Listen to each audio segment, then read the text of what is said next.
cadeira com água. Presta não.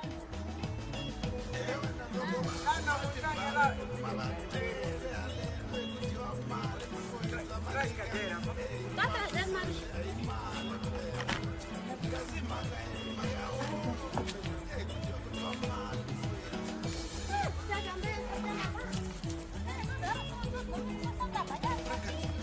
Vai comer o que?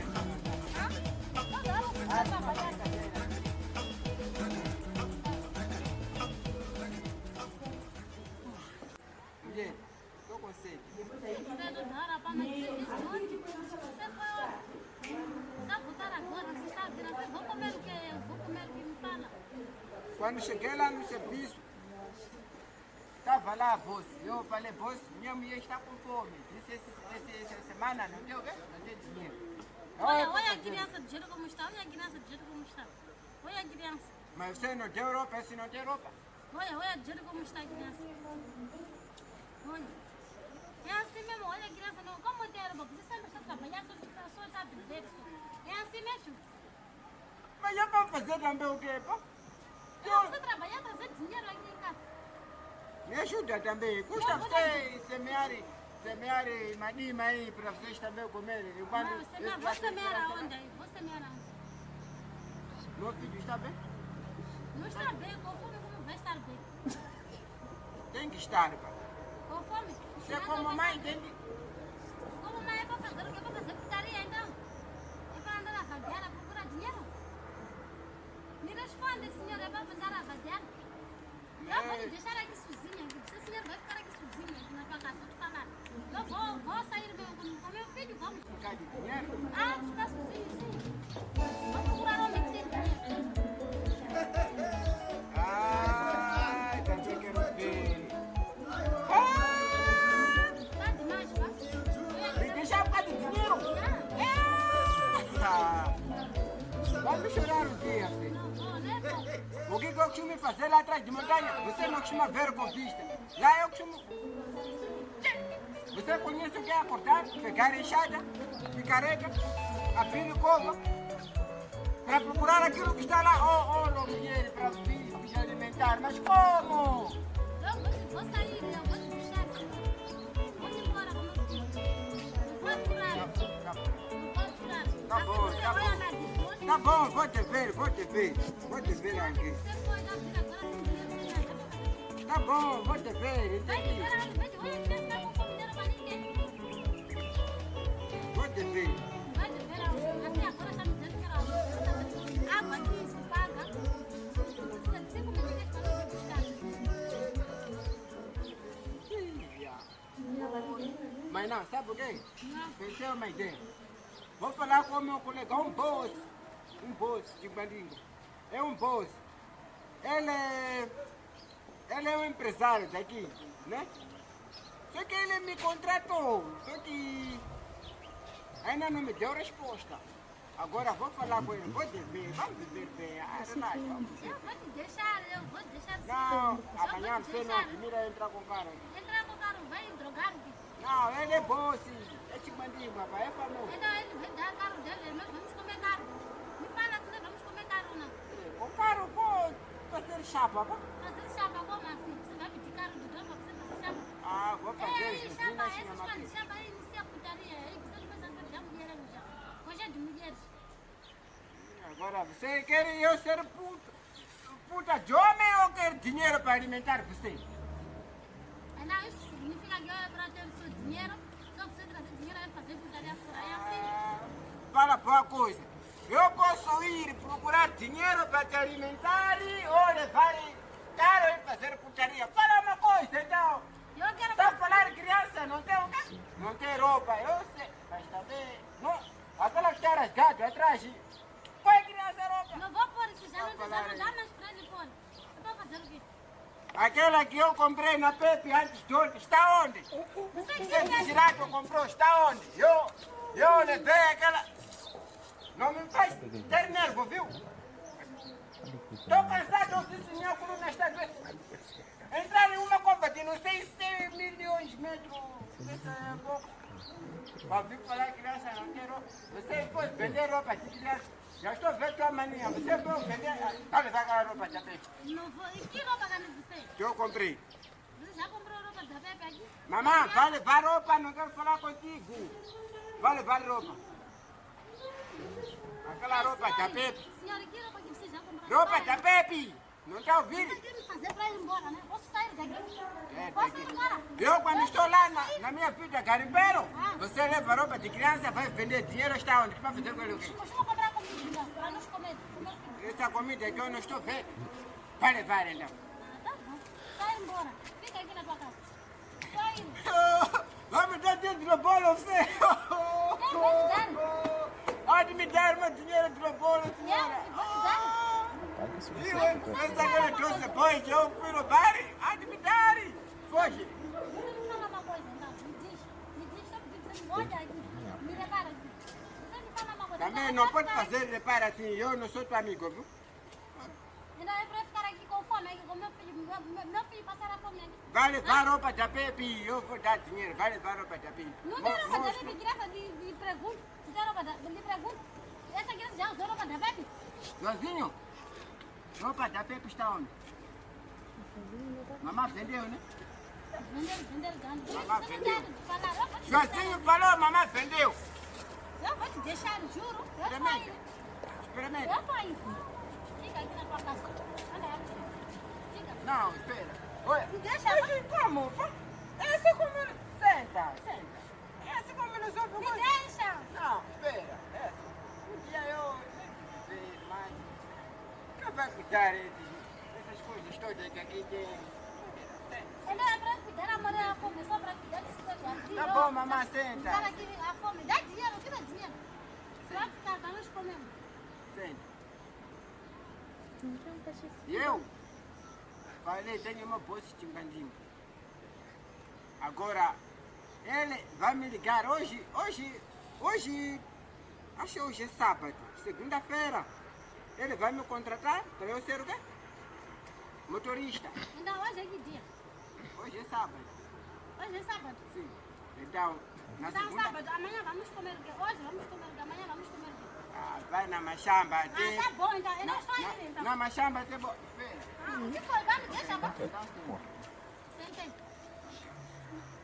Sabe por que, amor? Senhor, faz rápido. Ah, você comeu lá onde você estava, tá? Quero ir eu. Não comi arroz, eu não comi nada. Agora já comeu, ainda não disse onde. Não comemos nada. Eu só comi arroz, não comi nada. Ah, comer arroz. Ah, comeu, senhor. Amor, Você deixa a frente, criança, qual é o seu problema? Mas- Não castiga, sim? Ah, mas eu vou fazer como? Pá? É tempo de frio, eu vou ficar sozinho. ficar. É de tempo de frio, pá. Ah, não vai vir, pá. Fica pouco. Ah, fica pouco. Eu quero ir, eu me deixa. Ah, fica pouco. Ainda detrás desse telefone para nós vender. Vamos vender, nós Amor, vamos comer. agora se você levar esse telefone, eu te mandei uma vai me ligar como então. Meu vai ligar com esse. Tem dois. Esse não está a ler cartão, Deixa esse. eu levar esse. Não vê? Te mandei para te ligar e você entende, te mandei. Não vou ter mais trabalho eu assim. Não tem problema. Agora vai comer o quê? Sabe, esse telefone posso vender por quanto? Quanto? 10 mil. 10 mil? Assim? Aonde? Para eu conseguir para ele na minha casa. Agora eu, minha Pode vida. parar essas brincadeiras. Você quer se construir sua vida, minha vida? Não, filha, não sei antes. Você antes se virar sozinho lá. Ok. Agora senta. Ah, não quero. Quero o quê? Quer ir aonde? Vou acertar uma bolada Aonde? com o seu Chimandinga. Ainda hoje, sábado. Vou falar com o Chimandinga, tipo, para me acelerar o processo. Vou começar amanhã. Ah, se você demorar, senhora. Ainda como você está sem telefone? Ah, você não Ainda sabe, você- né? Obrigado. Deixa a boca. Leite, não compro muitas coisas. Tem que ser, comprar leite lá, Chimandinga, dá leite. Melhor botar Ah, você- botar agora mesmo. Estou ouvindo. É que tipo de senhor mesmo. Tá vendo meu filho? Vai passar mais a fome mesmo. Assim? Sair assim aquele gajo, aquele macaco já passar. Como nós vamos fazer? Vou acertar um gajo. zvake. Osha.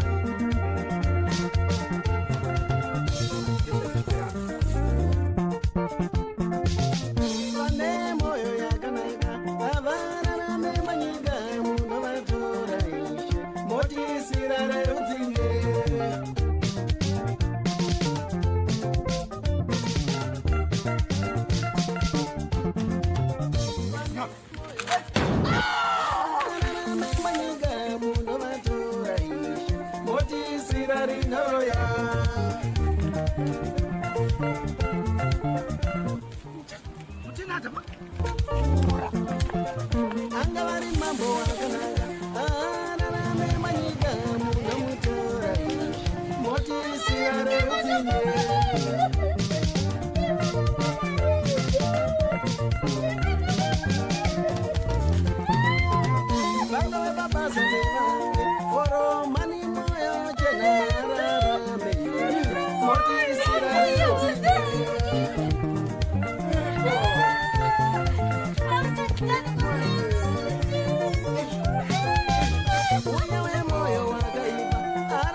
Aqui na zona. É verdade, isso já não.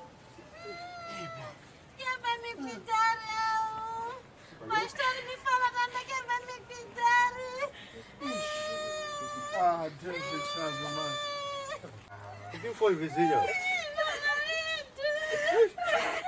Mas o que aconteceu, mesmo?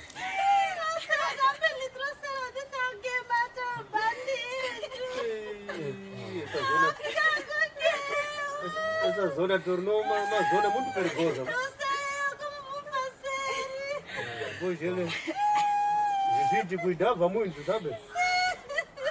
Quando ia no ouro dele ali, voltava. Às vezes eu via ele aí. Não pode me falar isso.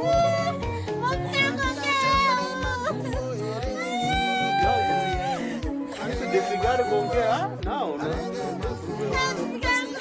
Como é bonito assim, ah?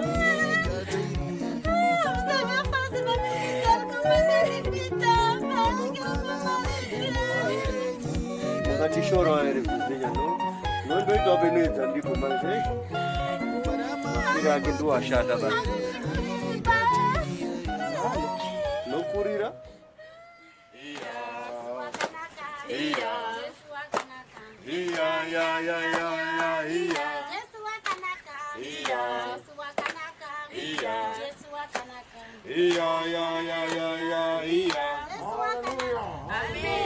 Aleluia. Amém. Vamos sentar ngati pasi, tigare pasi tese. Sondo redu rakanaka ngatimbonamata, ngativhare maziso tsinzine tinamate. Ishe tinomutenda nemasimba munotipa kuti tirarame. Tinotenda nekutichengeta kwamunotiita, tichichema zvikuru kwamuri nekufa kuri kuita hama dzedu. Mabhandido atiwandira sekutaura kwamakaita kuti zvichaoneka pakuguma kwenyika. Amen. Chakumbira kuti mundiverengerewo tsamba iri kuna John chapter 5. Okay. Musati matanga kuverenga, mirai ndimbope mashoko maviri matatu maererano neBible. The Bible is all about good news. Bhaibheri rinotaura ngezvinhu zvakanaka. It talks about friendship. Hazi rinotaura nezveushamwari, kuyanana. It talks about loving one another. Saka rinotaura nezverudo, zvekudanana umwe neumwe. You need to love your neighbor as much as you love yourself. Hazi unofanirwa kuda umwe wako sezvaunozvida iwe. Runyararo kwamuri vese. Amen. Hallelujah, hallelujah. Ndiverengere tsamba yandakumbira. Vamos ler capítulo 5 de João, versículos 28 e 29. Chega. Não fiquem admirados com isto, pois está chegando a hora em que todos os que estiverem nos túmulos ouvirão a sua voz. 29. E sairão os que fizeram o bem, ressuscitarão para a vida, e os que fizeram o mal, ressuscitarão para serem condenados. It's clear to all of us. Azi zvakajeka kwatiri tose. Let's have patience in our lives. Azi ngatinge tine nyasha kana kuti moyo munyoro. Amen. Amen. All those who are already buried in the graves, vese vachengetwa kudzimba dzerunyararo. Todos aqueles que estão lá na casa de consolo, Ichasvika nguva chegará o tempo yekuti vamutswe, para serem ressuscitados. vapenyu Todos aqueles que estiverem vivos vachaparadzwa, vão ser destruídos vachimutswa pamwe nevakafa, e serão ressuscitados juntos com aqueles que morreram. tichienda panguva yekutongwa. Iremos todos para o tempo do juízo. Ndiverengere tsamba iri kuna Revelations Vamos ler aqui chapter 21. capítulo 21 de Apocalipse. Nos seus versículos 1, a Bíblia diz: então vi novos céus e nova terra, pois o primeiro céu e a primeira terra tinham passado, e o mar já não existia. Vou ler ainda no versículo 4. Diz assim: Ele, Deus, estará com todos, enxugará dos seus olhos toda lágrima. Não haverá mais morte, nem tristeza, nem choro, nem dor, pois a antiga ordem já passou. Hama dzangu ndinoziva kuti tine vanhu vakagara vakafirwa. Queridos, sabemos que temos muita gente que tem seus entes queridos mortos.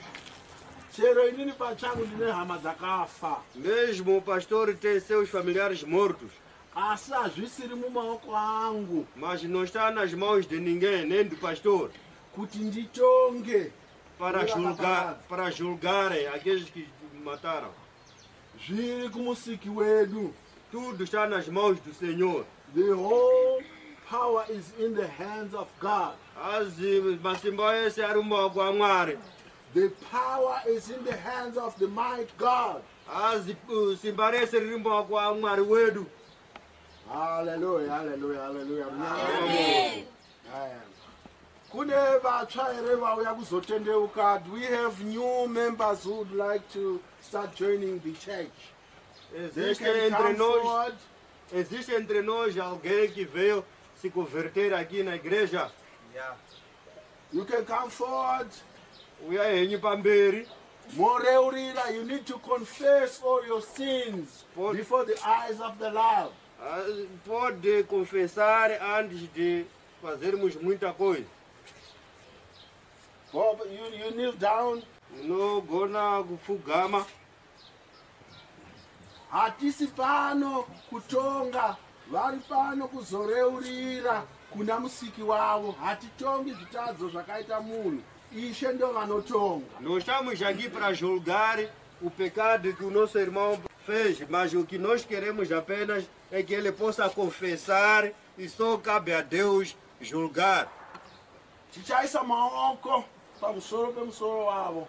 Nós colocaremos as mãos em cima da sua cabeça. As we are the witnesses of his confession. Disse, nós somos os testemunhas desta confissão. Hallelujah. Amém. Tipe zvitadzo zvese zvamakaita reurirai pamberi pashe. Pode confessar todos os seus pecados diante do Senhor. Nini zita rangu noziziyageba ndinoemba ndiri coach but pakauya corona hapana kana basa wanda rakakwanisa kundiraramisa, so ndakazopinda mabasa akawanda ekuuraya vanhu. Ndine vanhu 5 vandakauraya. Ele está a dizer que o nome dele é Zia Geba. Disse ele é treinador, é músico, é cantor.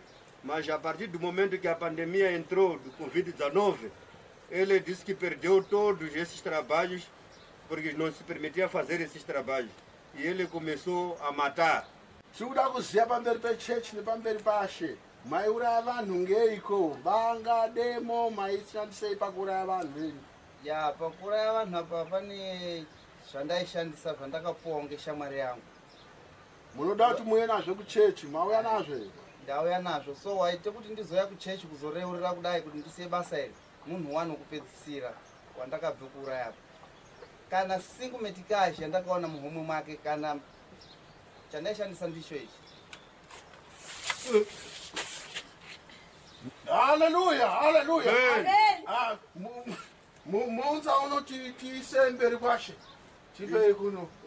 Pode trazer aqui para podermos entregar ao Senhor. Hallelujah. Amém.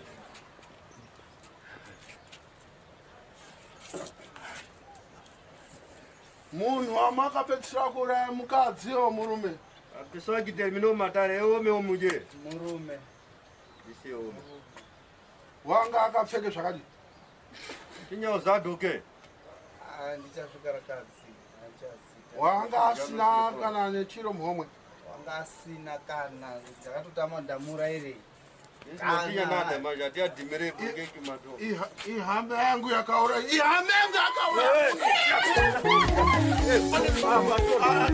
Vambe pamari hatitoongi. Esse é diante de Deus, nós não podemos julgar. Hallelujah. Amém. Ishema chatinekara. Deus vai nos perdoar. Murumo mukadzuwe Musashani senyara. Musaita kudaro. mundimina Zvinorwadza mazviri. Musashani senyara kufunga. Amen. ishanga vatiregerere zvasika pamberi pechechi iti chatora izvi toendesa kune vemutemo Vamos entregar a autoridade. muchechi hatishandi ngeizvi Porque na igreja não usamos armas. arma yemuchechi. A arma da igreja é a Bíblia. This is the only weapon that we use in the church to fight evil doings. Azi ndio chombo chetinoshandisa muchechi kuti tiite zvese.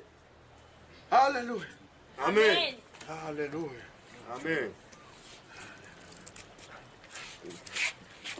Chechi ngai saka ndidazobve kune mutemo tichazomutaurira zvekuita tosanganazve mudomingo riri kuteera vanhu vese tiine mamashkra kuita kuti chitenda chekorona chisapararika muvanhu. O pastor estava a dizer, ele depois vai à autoridade com essa arma para ele entregar. Ele disse, dirá-nos o que a autoridade vai dizer no próximo domingo, onde nós vamos se encontrar de novo.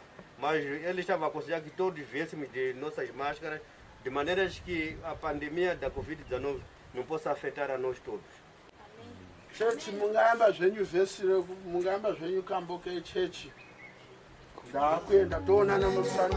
Podemos cantar e sair para o próximo domingo.